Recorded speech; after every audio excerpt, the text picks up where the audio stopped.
आज हम आपको एक ऐसे शख्स से मिलवाने जा रहे हैं जिसने अपना पूरा जीवन पशु और पक्षियों और पर्यावरण को समर्पित कर दिया है। हम बात कर रहे हैं धीरज महाजन की, जो हिमाचल में धर्मशाला के रहने वाले हैं और उनका मानना है कि भगवान की पूजा करने से पहले भगवान के द्वारा बनाए गए जीवों की आप पूजा करें और उनसे प्यार करें, उनकी रक्षा करें।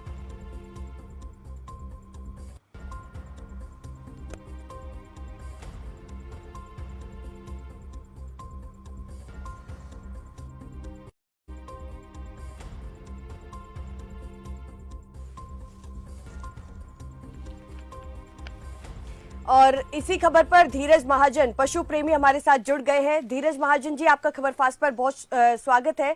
पशु प्रेमी हैं आप बताइए कि किस तरीके से आपने ये जो पशुओं के लिए, पक्षियों के लिए और पर्यावरण के लिए आपका प्यार शुरू हुआ है। फास्ट का बहुत बहुत धन्यवादी हूँ और इसके बाद मैं सभी आपके दर्शकों का धन्यवादी हूँ जो आपके चैनल के माध्यम से हमें देख पा रहे हैं और पशुओं के लिए हमारी बात सुन पा रहे हैं। मेरा जीवन इतना साधारण नहीं था और बचपन से ही मुझे जानवरों से प्यार था, पशु पक्षियों से प्यार था और काफी पशु पक्षी मेरे घर पर मुझसे मिलने तक भी आते थे जी। ये सिलसिला चलता रहा और हमारी जो नॉर्मल जिंदगी थी वो भी रूटीन में चलती रही। स्कूल हुआ, ग्रेजुएशन हुई, फिर उसके बाद जॉब हुई, लेकिन लगा कि जिंदगी जीने का असली मकसद अभी कंप्लीट नहीं हुआ है। कभी भी जो मेरे अंदर की जो शांति थी कभी वो मुझे मिल नहीं पाई और चीजें इधर उधर हम देखते रहे जी। मेरी जिंदगी में बदलाव उस वक्त आया जब कोविड हुआ। इससे पहले हम 15, 20, 25 डॉग्स को खाना जरूर खिलाते थे, लेकिन जैसे ही कोविड आया तो 15-20 डॉग से मुझे अभी तक याद है 22 मार्च 2020 इतवार था उस दिन। और मैंने सोचा कि ये जो बाकी के 15-20 डॉग्स को तो हम खाना खिला रहे हैं, लेकिन जो बाकी के कुत्ते हैं वो क्या खाएंगे, क्योंकि ढाबे रेस्टोरेंट्स बंद थे जी। और अगले दिन पता लगता है कि 1 महीने का लॉकडाउन हो चुका हुआ है। उसी दिन हमने फैसला लिया कि इनके लिए अब ज्यादा से ज्यादा खाना खिलाते हैं। जब खाना खिलाना शुरू कर दिया फिर उसके बाद गाय वगैरह देखा हमने, उनके भी लगा कि नहीं, इनका चारा भूसा कैसे इंतजाम किया जाएगा। और आहिस्ता आहिस्ता लोगों के हमें कॉल्स आने शुरू हो गए कि वहां पर क्रूरैलिटी केसेस हैं, क्रूरता है, गाय पर है, कुत्ते पर है, वो करना शुरू कर दिया हमने, इलाज कराने शुरू कर दिया हमने, क्योंकि वेटनरी हॉस्पिटल्स वगैरह सब कुछ बंद थे जी। और बस देखते देखते इसके अलावा जो हमारे जंगली जीवों की भी हमने बचाव करना शुरू कर दिया। तो यही मेरी कहानी की एक शुरुआत हुई, जहां पर कोविड में काफी लोगों ने अपने सगे रिश्तेदारों को खोया, सगे संबंधियों को खोया, अपनी नौकरियां खोई, एम्प्लॉयमेंट खोया।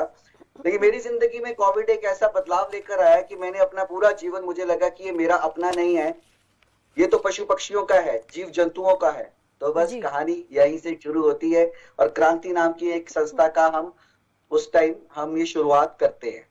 धीरज महाजन जी, चूंकि आप पहाड़ी क्षेत्र में रहते हैं तो आप जैसे पशु और पक्षियों की सेवा करते हैं तो कितनी परेशानियों का सामना आपको करना पड़ता है?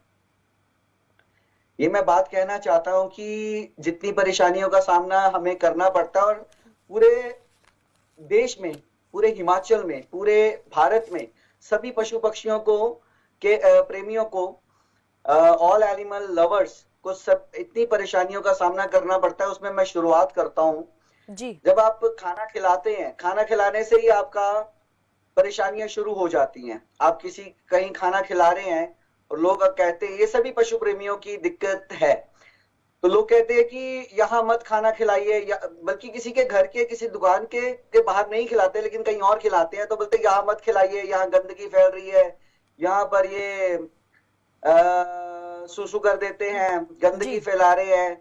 और वहीं पर सभी पशु प्रेमियों, मतलब मोहल्ले में, सिटी में लड़ाई झगड़े भी शुरू हो जाते हैं। इसके लिए मैं एक बात कहना चाहता हूं सभी पशु प्रेमियों को। इसके लिए सबसे पहले तो आपको लॉ पता होने चाहिए। अगर आपको कोई ऐसा कहता है, कोई साधारण बंदा, पुलिस वाला कोई अगर ऐसा कहता है, तो आपको सबसे पहले उन्हें बताना चाहिए कि सुप्रीम कोर्ट की नोटिफिकेशन है कि हम कहीं पर भी, हाँ बेशक किसी की दुकान के बाहर, किसी के घर के बाहर हम उसे खाना ना दें, और हम कहीं पर भी उन्हें खाना दे सकते हैं। और उसे लॉ समझाएं और बड़े प्यार से समझाएं कि उसे भी पता लगे, उन्हें भी बताएं कि इन्हें भी खाने की जरूरत है, इन्हें भी घर की जरूरत है। आप तो अपने घर के टॉयलेट में, बाथरूम वगैरह कर लेते हैं, ये कहाँ करेंगे? इनके लिए कोई शौचालय थोड़ी बने हुए हैं। जी। तो जहाँ आप कभी, और एक और चीज आप कभी देखिएगा, ये जो डॉग्स होते हैं, अभी मैं डॉग्स पर की बात कर रहा हूँ, ये जो डॉग्स होते हैं कभी कंक्रीट प्रॉपर्टी पर, कभी अपना ये यूरिन या मतलब वो नहीं करते, शौचालय नहीं करते, ये हमेशा मिट्टी वाली जगह पर करते हैं। तो देखिए कि कितने ये रहते हैं और दिखते रहती हैं, लेकिन दिक्कतों के बाद जो हम चीज निकल कर आते हैं तो बहुत एक अच्छा वो संदेश रहता है। एक और चीज मैं बताना चाहता हूं कि काफी जंगली जीवों का हमने बचाव किया है। मैं एग्जाम्पल शुरू करता हूं, जैसे कि हम तो गाय और कुत्ते की सेवा करते रह गए और देखा कि जंगल आहिस्ता आहिस्ता धीरे धीरे खाली होते रह गए। हिमाचल में, खासकर हिमाचल में जंगली जानवरों का काफी शिकार किया जाता है और हमने ऐसे काफी लोग पकड़वाए हैं जो सुअर, कक्कड़, बारहसिंगा इनका शिकार करते, और इन लोगों को हमने पकड़वाया समय रहते, क्योंकि जंगल में अगर तेंदुए को या किसी और को भरपूर शिकार नहीं मिलेगा तो वो शहरों की तरफ रुख करेंगे, और जब वो शहरों की तरफ रुख करेंगे तो इंसान को जरूर हार्म होगा। काफी जंगली जानवरों का हमने आज तक बचाव किया है, जिसमें लंगूर है, जिसमें भालू है, जिसमें तेंदुआ है, जिसमें बाज है, जिसमें काइट्स हैं, उल्लू हैं, तरह तरह के ऐसे ऐसे उल्लू जो हमने आज तक कभी देखे ही नहीं थे। और ये तभी संभव होता है जब हमारे वीडियोस वायरल होते हैं, लोग हमें फोन करते हैं कि भाई साहब वहां पर ऐसा ऐसा हो चुका हुआ है, और तुरंत हम वहां पे पहुंचते हैं। तो पशु, पक्षी और पर्यावरण की सेवा करके धीरज ने यहाँ पर एक मिसाल पेश कर दी। आपका बहुत शुक्रिया हमारे साथ जुड़ने के लिए।